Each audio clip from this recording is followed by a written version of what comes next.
আল্লাহ পাক বলেন যে না, বালহুম আদল, বরং তার চাইতে ওরা নিকৃষ্ট।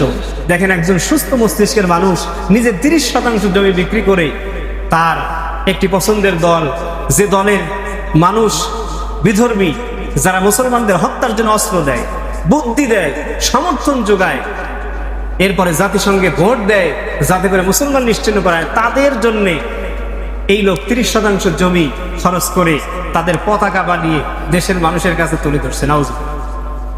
একজন আবার লোন করছে। কি করছে ভাই? লোন করছে, লোন করে পতাকা তৈরি করছে।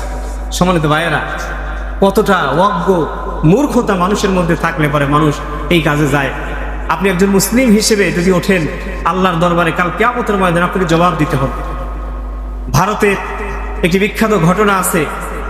একজন মুসলিম সে রাস্তা দিয়ে ঘোড়া নিয়ে যাচ্ছিল, প্রতিমধ্যে তাকিয়ে দেখে যে বিধর্মী ভাইদের হোলি খেলা চলছে, রং মাখানো খেলা। তখন সেই ঘোড়াওয়ালা ওটা দেখার পরে একটু বিমোহিত হয়েছে, ভালো লাগছে। লাগার পরে তার কাছে কোনো রং ছিল না, পান খাচ্ছিলেন। পান খাওয়া অবস্থায় পানের পিক ঘোড়ার পায়ে ফেলে দিয়ে বললেন যে ওই হোলিকে সমর্থন করে, ওই হোলি খেলাকে সমর্থন করে ঘোড়া, তোমাকে আমি একটু রং মাখিয়ে দিলাম। নাউজুবিল্লাহ। বিশ্বস্ত সূত্রে জানা গেছে ওই লোকটা মারা যাওয়ার পরে ওনার একজন প্রতিবেশী আল্লাহওয়ালা একজন ব্যক্তি স্বপ্ন দেখছে আল্লাহ পাক ওই কাজের বিনিময়ে তাকে জাহান্নামের মধ্যে নিক্ষেপ করেছে। নাউজুবিল্লাহ মিন যালিক।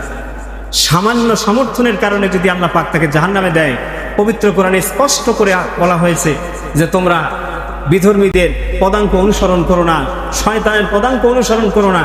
এই কাজগুলি আমরা করে যাচ্ছি, আমাদের স্থান কোথায়? বন্ধুরা আমার, ভাইরা আমার, আল্লাহ পাক রব্বুল আলামিন বিশ্ব নবীজিকে বলেছেন, ও নবী, এই যে ইসলাম দিন ধর্ম তোমাকে দিলাম, ইন্নাদ দীনা ইনদাল্লাহিল ইসলাম, নিশ্চয় ইসলাম হলো আমার মনোনীত ধর্ম। আর এই ইসলাম 5টি স্তম্ভের উপরে টিকে আছে। নবীজি বলেন, বুনিয়াল ইসলাম আলা খামসিন, ইসলাম টিকে রয়েছে 5টি জিনিসের উপরে। ইসলামের ভিত্তি হলো এই 5টি। শাহাদাতান আল্লা ইলাহা ইল্লাল্লাহ, 1 নম্বরে আল্লাহ পাক রব্বুল আলামিনের এই সাক্ষ্য তোমাদেরকে দিতে হবে, ওয়া আন্না মুহাম্মাদুর রাসূলুল্লাহ, মুহাম্মদ সাল্লাল্লাহু আলাইহি ওয়াসাল্লাম হলেন আল্লাহ পাক রব্বুল আলামিনের প্রেরিত পয়গম্বর। এরপরে বিশ্ব নবীজি বলেন, ওয়া ইকামাস সালাহ, নামাজকে প্রতিষ্ঠা করতে হবে। এটা হলো ইসলামের 2 নাম্বার রুকন। জোরে বলেন সুবহানাল্লাহ। ওয়া ইদাইস যাকাত, এবং যাকাত প্রদান করতে হবে। ওয়ালা হজ্জুল বাইত, আল্লাহর ঘরে সামর্থ্যবান ব্যক্তির জন্য হজ করতে হবে। ওয়াসাওমু রমাদান, এবং রমজানুল মুবারক পেরে পরে তোমাদেরকে রোজা রাখতে হবে। এই 5টা কাজ প্রত্যেকটি মুসলমানকেই করতে হবে। বিশেষ করে যাকাত এবং হজ যাদের সামর্থ্য আছে তাদেরকে করতেই হবে। এই 5টি কাজ হলো ইসলামের স্তম্ভ। বন্ধুরা আমার, ভাইরা আমার, 1 নম্বর স্তম্ভ হলো ঈমান। ঈমান যারা আমরা গ্রহণ করেছি, এই মানুষদের উপরে নামাজ আদায় করা ফরজ হয়ে গেছে। নবীজি বলেন, আউয়ালু মা ইউহাসাবু বিহিল আবদু ইয়াউমাল কিয়ামাতি আস-সালাত, কিয়ামতের ময়দানে বান্দাকে আল্লাহ পাক রব্বুল আলামিন সর্বপ্রথম যে বিষয়টি জিজ্ঞাসা করবেন, সে বিষয়টি হলো, বান্দা, দুনিয়ার জগতে তুমি নামাজ পড়েছিলে কিনা। নামাজ সম্পর্কে আল্লাহ পাক প্রথম জিজ্ঞাসা করবেন।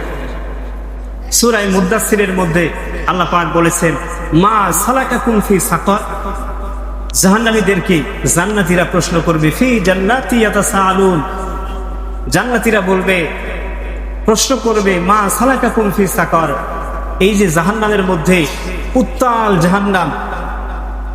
মুফাসসিরিন ইকরামগণ লিখেছেন, সমুদ্রের বিশাল বিশাল বড় ঢেউ যেরকম পানিকে তুলে আছাড় মারে, 30 ফিট 20 ফিট জলোচ্ছ্বাস সময় শুরু হয়ে যায়, পানিকে তুলে আশ্রয়, জাহান্নামের আগুনের মধ্যে এর চাইতে বড় বড় ঢেউ খেলা শুরু হয়ে যাবে। নাউজুবিল্লাহ। বন্ধুরা আমার, ভাইরা আমার, ওই জাহান্নামের আগুনের মধ্যে যারা পড়ে যাবে, ওই মানুষগুলি চিৎকার করে করে কাঁদতে থাকবে। এত জোরে জোরে চিৎকার করে করে কাঁদতে থাকবে, জান্নাতি মানুষরা তাদের ওই কান্নার আওয়াজ পর্যন্ত শুনতে পাবে। তারা দেখতে চাইবে কারা এই রকম ভাবে চিৎকার করে করে আগুনের মধ্যে কাঁদতেছে। আল্লাহ পাক রব্বুল আলামিন দেখার সুযোগ দিবেন। এবার তাকিয়ে দেখবে আমার পরিচিত মানুষ যাকে আমি দেখেছিলাম দুনিয়ার জগতে নামাজি ছিল না, বেনামাজি ছিল, বিভিন্ন ধর্মের অনৈসলামিক কার্যকর্মের মধ্যে সব সময় লিপ্ত থাকতো। এটা তো আমার পরিচিত মানুষ, আমার গ্রামের মানুষ, আমার মহল্লার মানুষ। এই লেরিহান আপনি শিখার মধ্যে কেমন করে চিৎকার করে করে জ্বলতেছে, জিজ্ঞাসা করবে মা সালাকাকুম ফি সাকর, এই ভয়ানক ভয়াবহ অগ্নিকুণ্ডলীর মধ্যে কোন আমল তোমাকে ফেলে দিল একটু বলে দাও। বন্ধুরা আমার, ভাইরা আমার, ওই জাহান্নামীরা চিৎকার করে করে কাঁদতে থাকবে আর বলতে থাকবে, দুনিয়ার জগতে থাকতে গিয়ে চারটি কাজ আমরা না করার কারণে আল্লাহ পাক রব্বুল আলামিন আমাদেরকে এই জাহান্নামের আগুনের মধ্যে ফেলে দিয়েছেন।